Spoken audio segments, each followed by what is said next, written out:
Good evening. Welcome to Tux TV.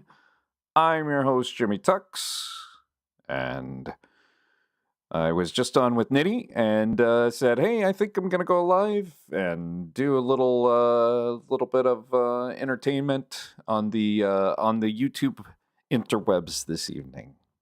I hadn't seen. I saw that Kristi Burke came out with a video earlier today, and I haven't gotten a chance to see it, so I want to do like an action reaction review of Kristi Burke, since she's kind of been in our almost pop culture-esque-ness due to B.S. Lewis and Alpha and Gurr, little, I don't know what you call that. What do you call that? I don't even know what you call it. So that's my story. I'm sticking to it. Let me put chats up here because we'll do a chat overlay and then we'll introduce Kristi. We'll have her. Should I have her side by side? Because it kind of looks like we're Kristi and Jimmy sitting in a tree. Got her head tilted. We're definitely not KISSING. So, Gurr says, according to my analytics, I share an audience. Those poor things. What in tarnation is going on here? So, yeah, I thank you for joining the program this evening and getting the opportunity to piggyback off of Nitty's channel for those of you who may have been watching over there. So, that you say it best, Kari. It's beautiful. It's so cute. It's so cute. I go for handsome thundering lumberjack, but somehow I fall into the category of cute every time. I don't know why. I just don't get it. And Doc Weasel says the audience is disgusting and filled with carnivorous animals. Oh my goodness. You guys are hilarious. All right, let's see what Kristi has to say. And told you that they would pray for you. I'll pray for you to get that job. I'll pray for you to pass that test. I'll pray for your financial struggles. I'll pray for your help. This is a very common thing that we experience in our society, especially within, Christian society. People are always praying for one another. All right, so let's let me adjust so it doesn't look like something's about to drop on me. Like if you have your camera up here, it always feels like there's. Oh, what just happened? Something fell on me.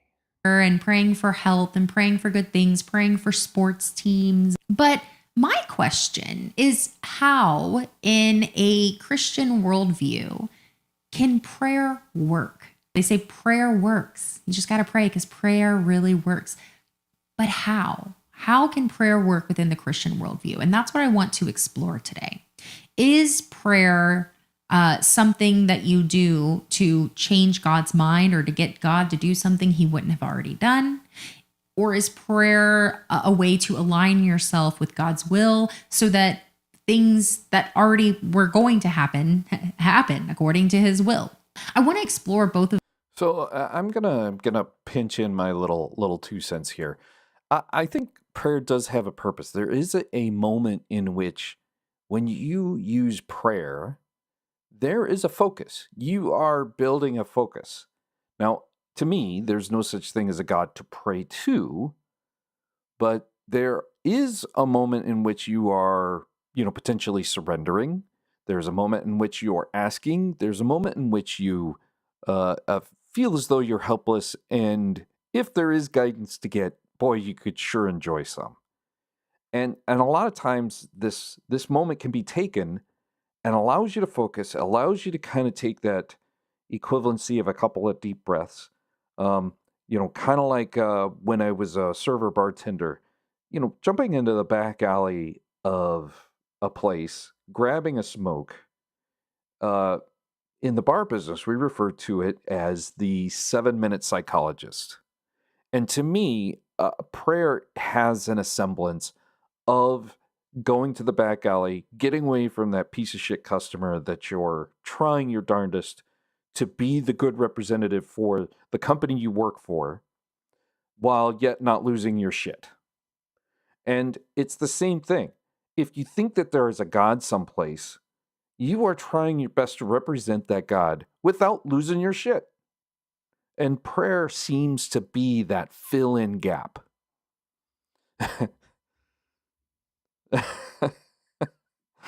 Do we have a little do I have to come into this chat? Of these, these ways that people approach prayer, because I think it has to be one or the other. When Christians are praying, aside from when you're just praying to kind of receive comfort or to vent or to express yourself, I understand that there are those times too when people are just praying because they're just sad or they're just having a bad day and they just want to talk to God. I get that. But when we're talking specifically about praying for things to happen, when you say that prayer works, if you have faith the size of a mustard seed, you can move mountains. So let's talk about prayer. Let's talk about if prayer can work. Does prayer work? And how can it work within the Christian worldview? So let's start by kind of defining this God. Okay, so we're working within this idea that God is all powerful. He is all knowing. He has a will, and his will always prevails. These are biblical concepts. These are common Christian concepts. Now, let's kind of lay out those terms. Omnipotence is, being all powerful. You have all the power in the universe. You are omni-powerful. Omniscience, or omniscience. I don't like to say omniscience. People make fun of me for that. I don't know. Yeah, which one is it? Omniscience or omniscience? I always say omniscience. I just actually shorten it to omni, because when you're speaking of the God who's got all of these omnis, he's got all of them.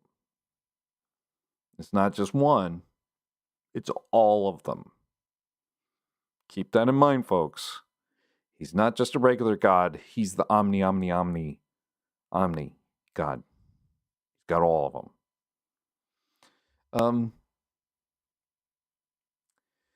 Yeah, I think this is a very good point. I think you should pray for nothing because God will is beyond your control. Yeah, to me, once upon a time, the way I exited Christianity and stopped pursuing Christianity and instead became an atheist is the transition between believing that there was a God, believing that there was a Jesus, believing that there was a devil, to believing that the devil might be the orchestrator, the devil might actually just have a boss, and that's who everybody actually worships, to then believing that there's no such thing as supernatural beings, and it's impossible for the devil to have done anything because it doesn't even exist. It was just human made-up stories that we now believe is supernatural. So if somebody comes at me and says, hey, I'd like to pray on you or lay hands on you, and I'd like to do a prayer, a lot of times I feel a little uncomfortable in that it could be the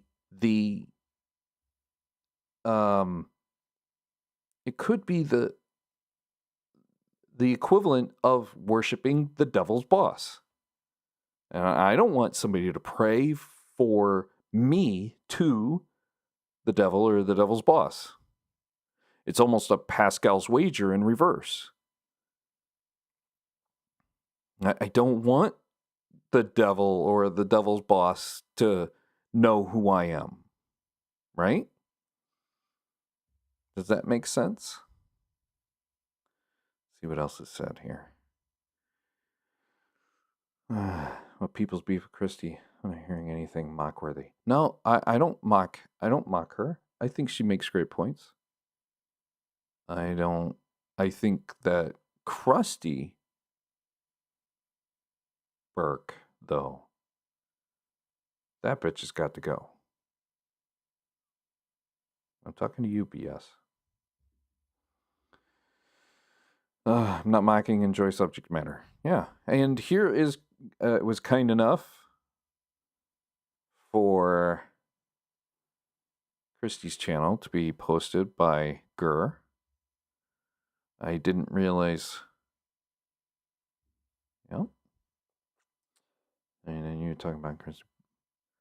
The Krusty Burke. Yes, the Krusty Burke. Yes. Good job, guys. That was B.S. Lewis's account to troll. Yes. Let's see what Kristi has to say. Why it just makes more sense for me to say omniscience. I guess I say it the British way, I think.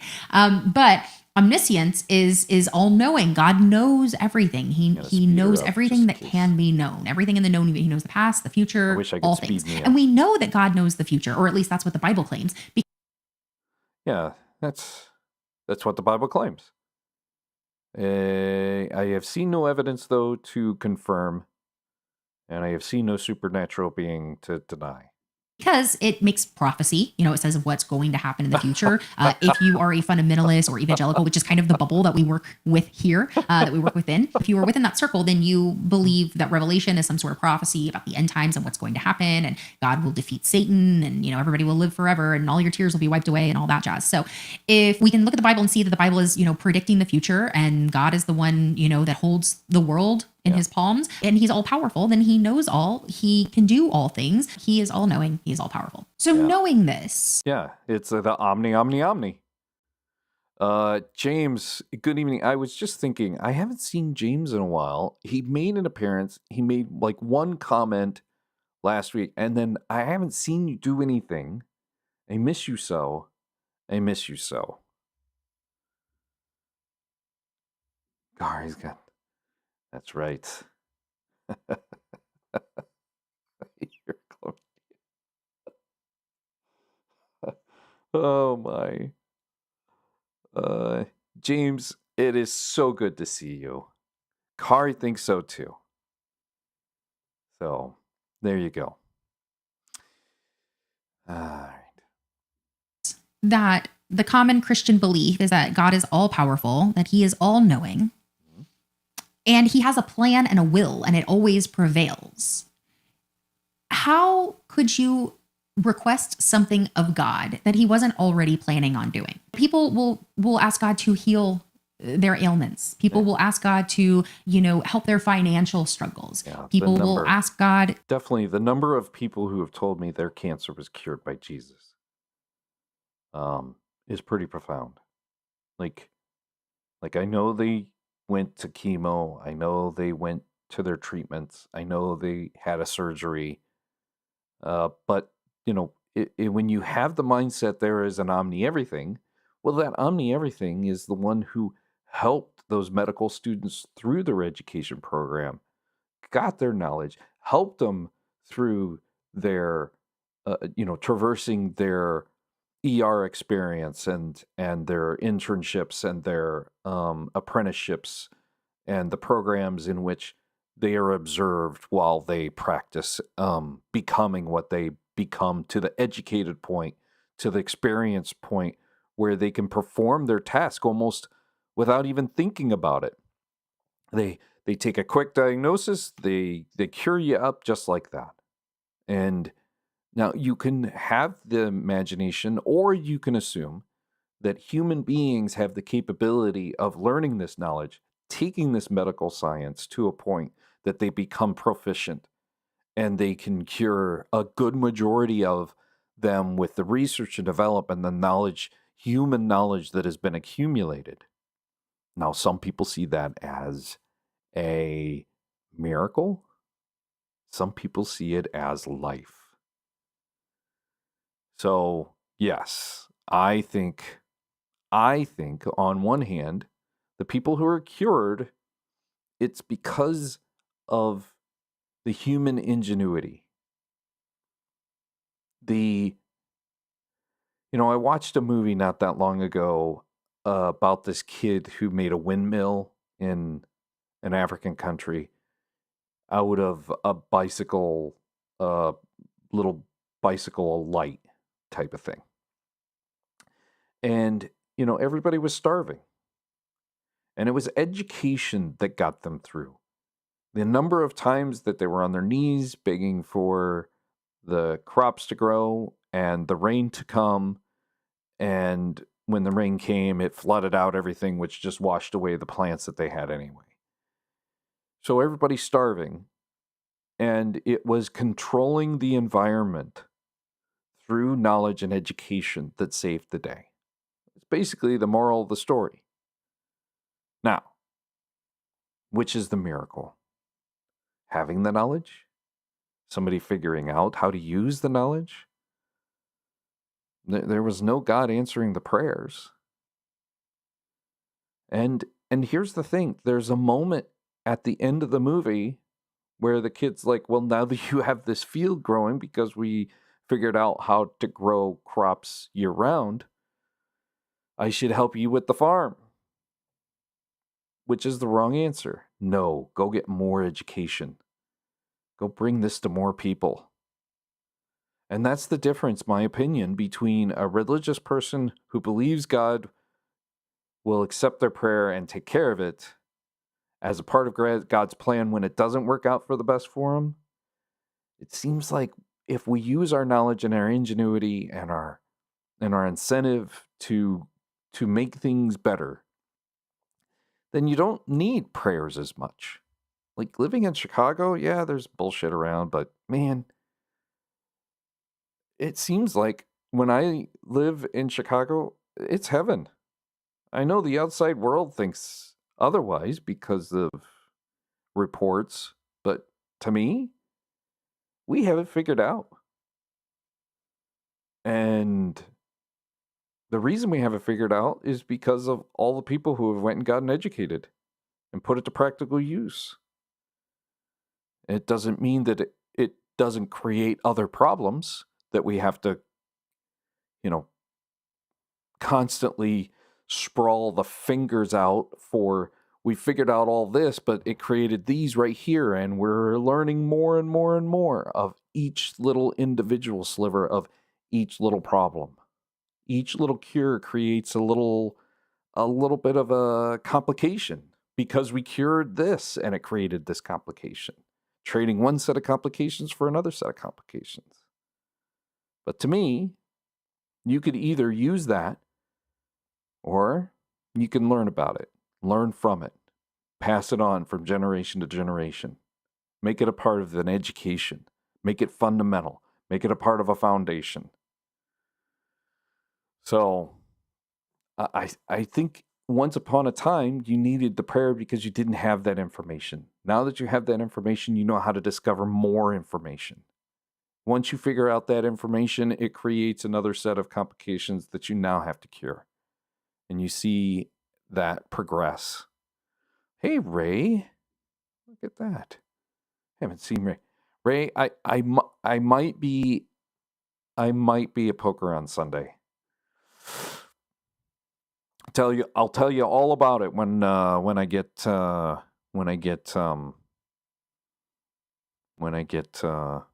in there in the room. Like heaven. It is. I swear, when I moved here, I lived here for about 3 or 4 years. And I just remember walking down the street. It was a gorgeous day, walking down the street, and somebody in a convertible or with their windows down drives by with Miles Davis playing. And I said, I never went to the pearly gates and got invited in. I somehow snuck through the side door.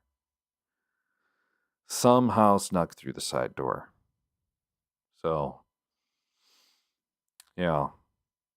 And Nitty's here too. Let me see, who else did I miss?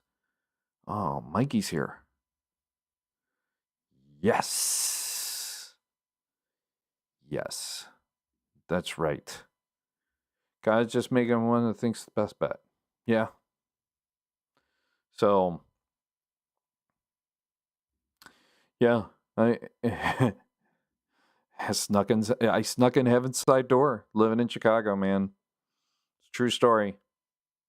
It wasn't without day in and day out struggles, but the overall curvature, the overall trajectory of life was on the ups, without a doubt. To help them get a job. So they're making a request. They want something to happen. But in God's world, he already knows what's going to happen and he's already planned what's going to happen. And if he was going to deviate from that plan, then he would already know that he was going to deviate from that plan, and that would have already been his plan from the get-go, right? Like that's Yeah, it just depends on uh it really depends on your version of Christianity whether this is how it's, because if it's like I don't even understand it myself, but definitely you can see the Calvinists, you can ask the Calvinists this, and you can ask the regular old fundamentalist this, and you're going to get two different answers. that makes sense. He would already know that you were going to request something and he's going to make that thing happen. So then that would already be a part of his plan in the first place. So by asking him, what are you doing? What is the goal? Because I think most people think the goal is to get God to change his mind or to do something he wouldn't have already done. You wouldn't be praying and asking God to do something if you didn't think he was, if you thought he was already going to do it. If you thought God's going to give me that job, well, then you don't need to ask him to give you that job because God's already going to give you that job. So if you're asking him, then in a sense, you think, oh, I might not get this job, but if I pray really hard, God might give me this job, which that's loaded in itself. But it doesn't make sense to me that within this worldview that God already knows all and plans all, his will always prevails, that you would request something of God. Because do you really think you're going to get God to change his mind? Do you think you'll be able to get him to do something he wouldn't have already done or wasn't already planning on doing? And he might be already planning on not giving you that job. Your prayer isn't going to change that. And if it is going I don't want to change that, well, then I don't want to freeze her on she had a frozen face. Yeah, I think asking for a job through prayer is kind of a ridiculous notion. Yeah. God's yes. God scheduled his violent rage down to Florida with the hurricane this week, so he's very organized. That's right. I see. So it's good to see Pragmatic Crystal.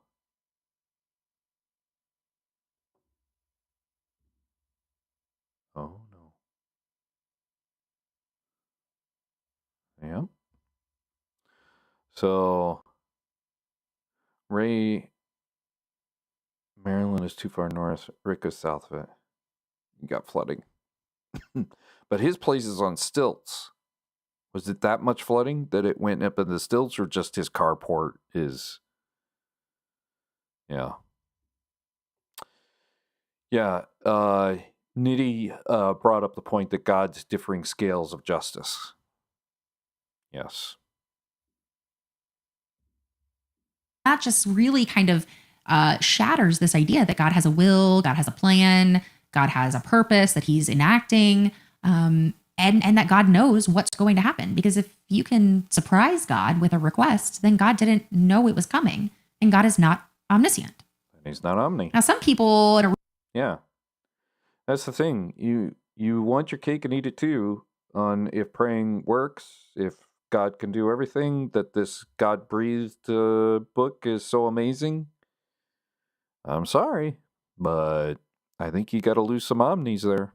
really wild theology would say, well, God chooses not to know. I just don't know why he would do that. That kind of seems like he's just playing a game. And I don't really buy that one. I don't even know that that's backed up biblically. I think some people just have to use that to justify, kind of make it make sense to them. And I get it. But I don't think that that's the case biblically. I think according to the Bible, God, his will always prevails, and he has a will, he has a plan, and this is what's going to happen regardless. Mm-hmm. So when you consider that, when you kind of get to that point, you're like, oh yeah, because I got to that point in my Christian journey. I remember I got to a point when I really kind of got introduced to Calvinism, when I realized, oh, like I can't really surprise God. I can't ask God anything he didn't already know I was going to ask, or, I can't ask him to do something he wasn't already. Yeah, if if you say if God answers the prayer, then it was God's will. So if you ask it and it's given to you, and you've kind of if I go back to my saying your prayer kind of makes you focus a little bit. If you bring a conscious realization that you want to focus on X and X comes true, it's probably because you focused on X. If I had been confused why I stayed single so long, but instead I focused on getting married and was always like I would, maybe focus on getting married, and I didn't get married, for instance, then it wouldn't have been God's will. But hear me out. If I focused on hiking and I met someone and got married because I wasn't focused on it, then whose will was that? Now, if Mrs. Tux was, of course, praying for Tux to come along, then it was her prayer that was answered, and my prayer got the shaft. My prayer got the shaft. Planning on doing. So what is the point of prayer? I got to that point. I'm like, wait a minute. I've been like praying wrong this whole time. I've been asking God all these things. I'm not supposed to do that because what's going to happen is going to happen. It's all in God's hands. So I guess when I pray, I just have to pray to align myself with God's will. And that's what, pastors would tell me. That's what, the Bible studies would tell me when I looked this up online. And I think that's in line with Jesus. Thy kingdom come, thy will be done on earth as it is in heaven. So I think that's kind of exactly what Jesus was preaching, was like just pray to align yourself with God's will. But Jesus also said, if you have faith the size of a mustard seed, you will move mountains, which to me is like, if you pray for something and you have enough faith, then you can make it happen. So those are kind of like contradictory ideas between the words of Jesus, which I'm not surprised because Jesus contradicted himself a lot. And maybe he never contradicted himself and the people that wrote about him are contradicting him, but we won't get into that today. But when you get to that point where you realize, oh, I'm just praying to align myself with God's will, you can kind of make it make sense that way. Then you pray and you say, well, God, your will be done. I want this job, but if you don't want me to have this job, then, I just want your will to be done. And then at that point, it's like, well, what's the point? Like, even then, even when you're praying to align yourself with God's will, I feel like you're still in that first category of making a request of God of something that he wouldn't have already done. You're asking him to align you with God's will, to put you in a place where you are aligned, to come into your life, to guide you. Well, was he going to show you the way before? Was he planning to do that already? If so, why are you asking him? This feels so redundant. Like you're just asking him to do something he already knows he's going to do. Or you're asking him to do something he already knows he's not going to do. And then that's really pointless. So then why are you praying? Well, Well, I think that's an excellent point. Excellent. So, did God will me to pray? That's a good conundrum. So, one of the things I noticed about praying is for kind of like what I just did. What if Mrs. Tux had prayed for Tux to come along? And Tux was not looking to come along, but did anyway, right? So, Greg Grorg, welcome to the program. I think that is a new name, as far as I can tell. Yeah. Wait, you're confused. Is her name Kristi or Krusti? So, back in 1972, there was a plan by NORAD to confuse us now. And due to that confusion, it's obviously their master plan, and it worked. So NORAD was going to end the world, but first they needed a master atheist. That master atheist would be Kristi. Kristi then would get a alter ego that then was used by some bullshit. I mean, bullshit. And the confusion occurred when no one realized that there was a deceiving party. But when they figured out that there was a deceiving party, it was too late. It had already manifested itself as Krusti to those on the northeastern side. But everybody else in the center was just fine, unaffected. So that's how you know. Yes. This has been a long time coming. You had no idea. So I want to share this real quick as a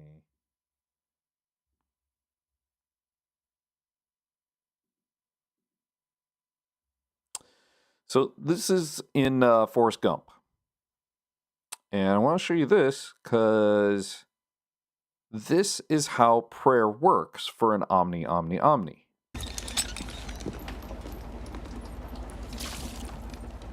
shrimp. No shrimp. Where the hell's this God of yours? Where? It's funny Lieutenant Dan said that, because right then, God showed up. Now, in the magic of Hollywood, they can shoot a scene where everything kicks up and a hurricane comes and voila.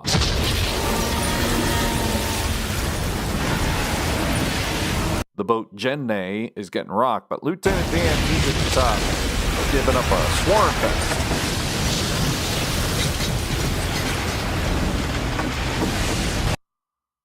You know? Now me, I was scared, but Lieutenant Dan, he was mad. You call this a storm? You call this a storm? Oh, you son of a bitch! Oh! It's very effective. It's very effective. So in the spirit of not getting a copyright strike. Hurricane Carmen came through here yesterday, destroying nearly everything in its path. So, It is an so whose prayer was answered? Was it this boat? other towns up and down the coast. Biola Battery's entire shrimping industry has fallen victim Was it that boat right to there? Carmen and has been That boat? left in utter ruin. That boat? That boat? That boat? Speaking with local That officials, boat, this that reporter boat. has learned So, in order for God to answer the prayers of Forrest Gump and Lieutenant Dan on Jenny, he had to wipe out a dozen boats in the area. in fact, only one shrimping boat actually survived the storm. Louise, that's Forrest. After that, shrimping was easy. Just so shrimping was easy. That's how God works in the mysterious ways, folks. Answer the prayer of one, and a 12-to-1 ratio has to lose. That is omni for you, folks. Delicious.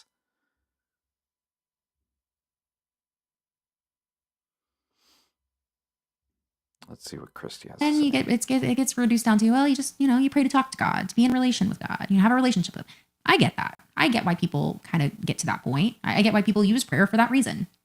But if you're using prayer to make a request and you think that your request will get God to do something, well, it almost seems as though you think you know better than God, right? Like you could do it better. Like God has a plan, but you want this thing to happen. So you're just going to see if God will maybe like make an exception for you.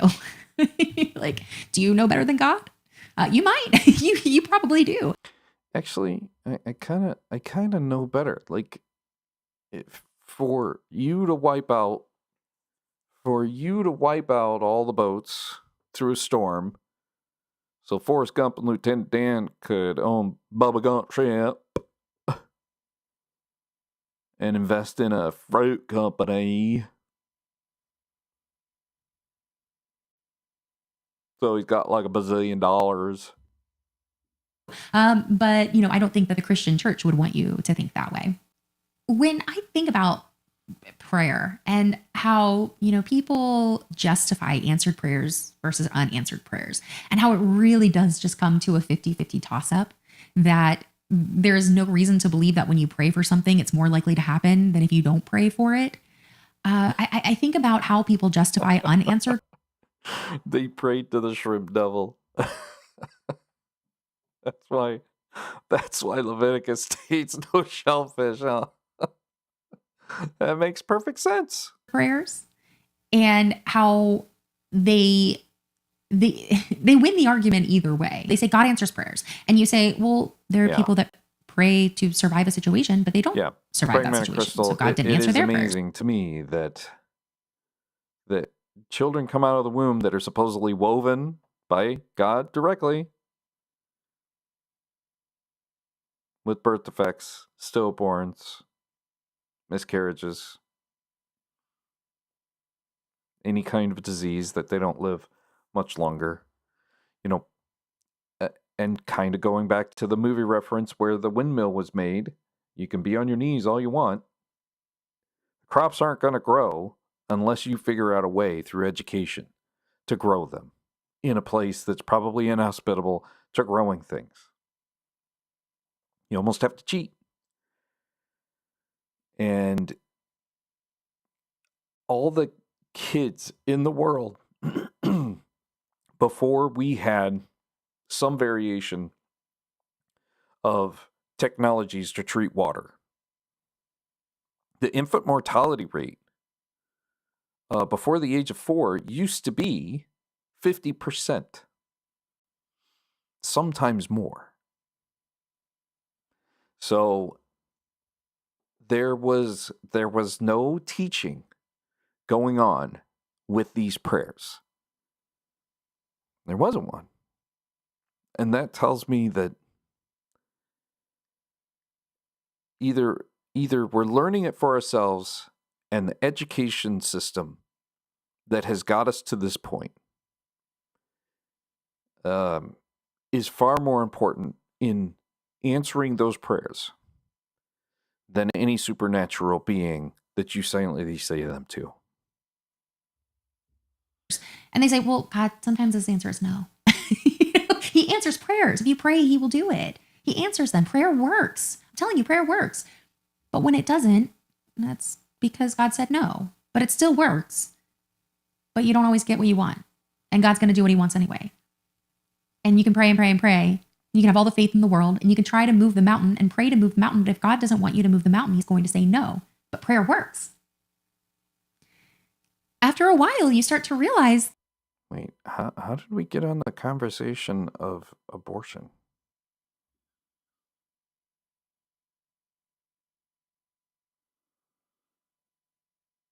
Okay.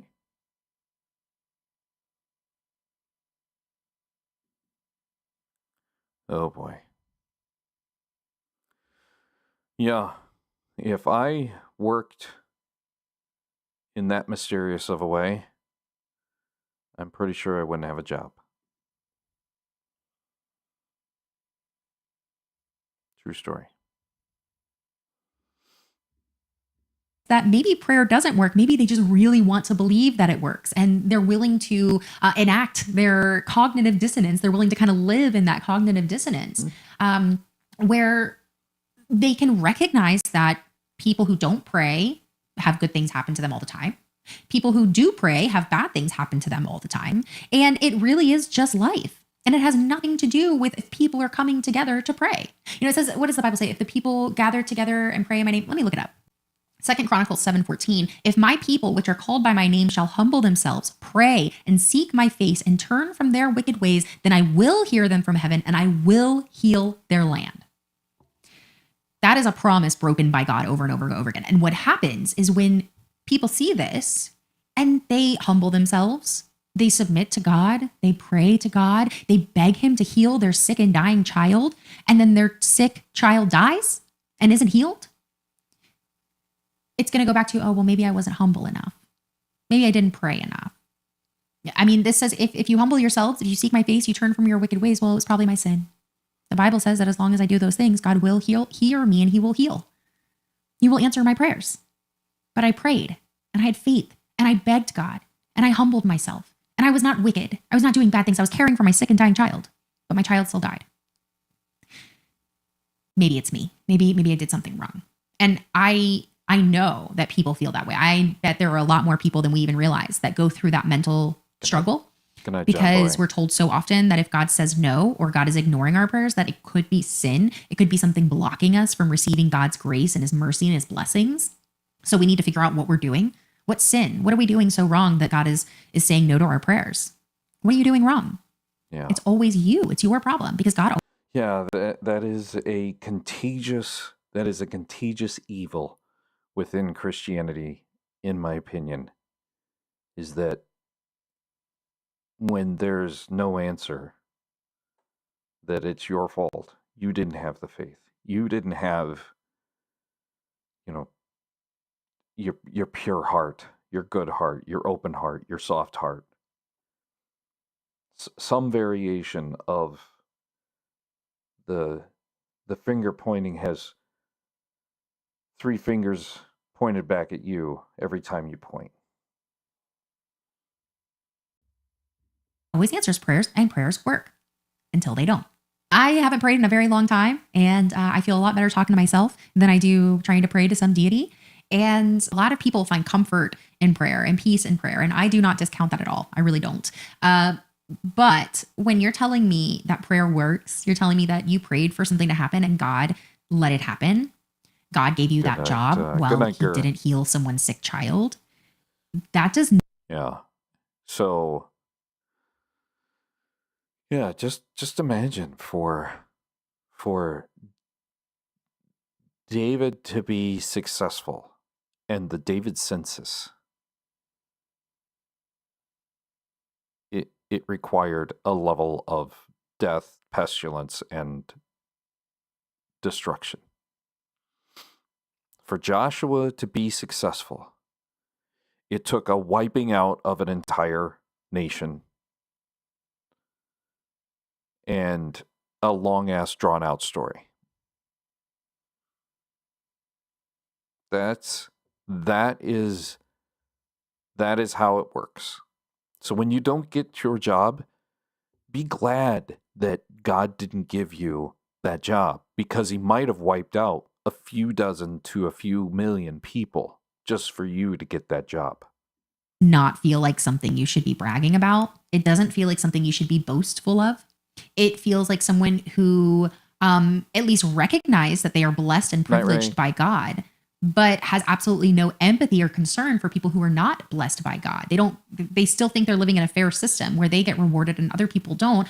But that's just the way God wants it. But God blessed them. God gave them the job.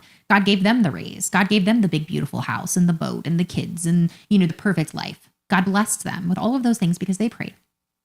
But someone who has cared for their child for their whole life and works, 2 jobs and can barely afford rent and can barely afford the medication for their child and prays and begs for God to just heal their child, they don't get their prayers answered. And it's kind of a slap in the face to those people when people who are very privileged, people who grow up wealthy or come into wealth or, just come from a very privileged position and are not blessed, but just very lucky in life, to attribute that to God and God's blessings because you were humble enough, because you prayed enough, because you were godly enough and righteous enough, and God answers prayers and prayer works. It's so out of touch. It's so in bad taste. And everyone who I know that has ever talked about being blessed and how God answers their prayers, they are some of the most privileged people that I know. And they don't recognize that it's privilege. They mistake it for blessings. And I'm sure that feels really nice to think that God has blessed you so much. But I got to a point when I couldn't just think about myself. I was very privileged in a lot of ways too. And I thought that I was blessed by God. But when I realized that there are a lot of other people out there that have very strong faith, that believe in God and pray to God every day, but they don't have the kind of blessings that, others have, it really starts to look like the people who think they're praying and receiving answers are really just kind of living in privilege and they don't recognize it.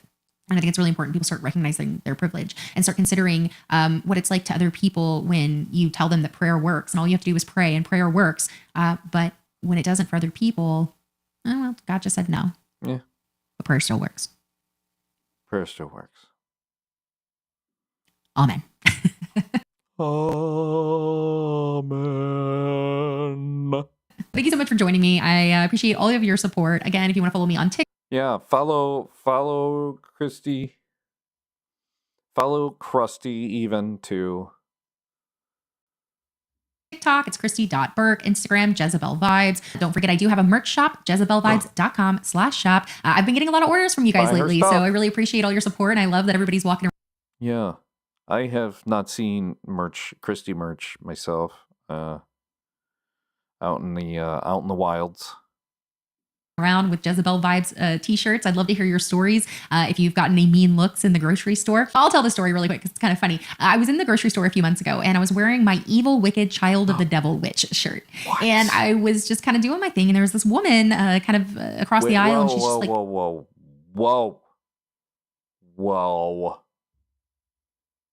Where's the merch?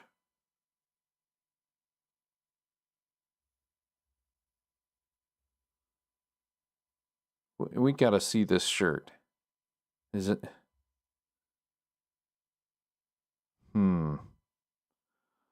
I don't know about you, but doing their stories. If you've gotten any mean looks in the grocery store, I'll tell the story really quick because it's kind of funny. I was in the grocery store a few months ago and I was wearing my evil, wicked child of the devil witch. No. Evil, wicked child of the devil shirt?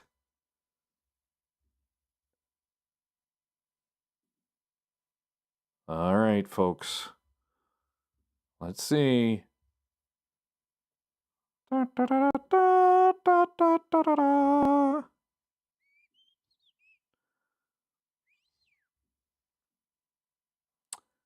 Oh my. Folks, get your merch right here. Bigotry isn't cute. That's funny. Sold my soul for Jezebel Vibes. That's funny too. Jezebel Vibes. No gods. I like that shirt. That's pretty nice. Tell Jesus I'm not interested. That's funny too. Child onesies. Evil, wicked child of the devil witch. That's funny. And the other one says, Ray Comfort thinks I'm evil. Oh my goodness, that's funny. Oh, we got Jezebel Vibes. Oh, look at that. All right. That's beautiful. Shirt. And I was just kind of doing my thing. And there was this woman kind of across the aisle and she's just like, doing this thing. And she's like, looking, she's like, let me see what your shirt says. And I turn and I just kind of, like straighten it up for her. And she looks at me and she just goes, oh, cute. So I don't really know what was going through her mind, but whatever it is, she was nice about it. If you want to, support me and support this channel, or if you just want to rock one of my t-shirts, you can visit the link in the description, jezebelvibes.com/shop. I appreciate you so much for joining me and for hanging out. And yeah, I think that's it. I don't have anything else to say. Like, subscribe, comment, do the thing. That helps me out. And yeah, I'll see you next time. Beautiful, beautiful. Well done. Hey, that was an excellent thing to go on. I have a show coming up. I think we're going to do it Monday, but I can't promise. It could happen anytime this weekend. Anytime I have. The thing is the weather has been so nice in the Chicagoland area that it's hard for me to sit down in the basement and effectively do this, because it's just too nice outside to do it during the day. So I don't know when I'm going to do it. It's not going to be a priority versus being outside and enjoying the sun and gorgeous weather in the Chicago area as of late. So it'll probably be a Monday evening show. It could be another evening show as well, but sometime in the evening where I can work on it in the evening. And it's going to be about the Shroud. Dale from Real Seekers was on last Tuesday, a week from Tuesday. And we got in a conversation a little bit during the program at the beginning about the Shroud. And I told him, hey, my brain just shuts down when I hear the talk about the Shroud. And after the show had concluded, he kind of did a little probing and he got me interested in looking at some new evidence. So we're going to go over and I made a video. Nitty is the voice. I mentioned it on Nitty's program. I made my first video intro that's a minute long that ties in. So this might start to be a thing, which means my production value is going to go up just a tick, and look forward to that. Basically, the shroud, I think, is still fake. I think everybody else in the world thinks it's fake, but there's about a few flat earthers in the world that are going to go to the mat and die on that hill. And good for them. Good for them. All right. Thank you very much for showing. This has been a very successful video to do. And maybe, just maybe, I'll keep you around for, I think, Monday night's program for the Shroud. So thank you once again for Here is Bloody Jesus.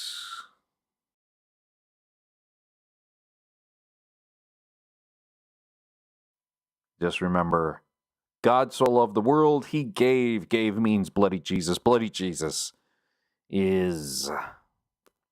well, it's so that we believe in him and should not perish and have an everlasting life, because gave, the most famous verse in the whole of the Bible, gave, how about hugged? Because bloody Jesus is an evil so evil, everyone thinks it's good. So be wary of your free gift of salvation.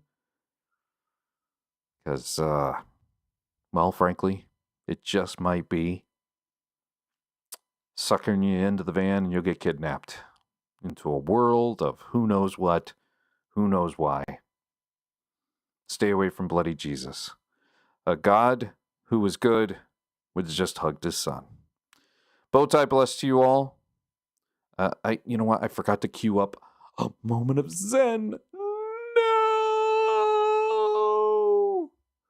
Not to worry. I probably have one here. Real handy. You know what? Nope.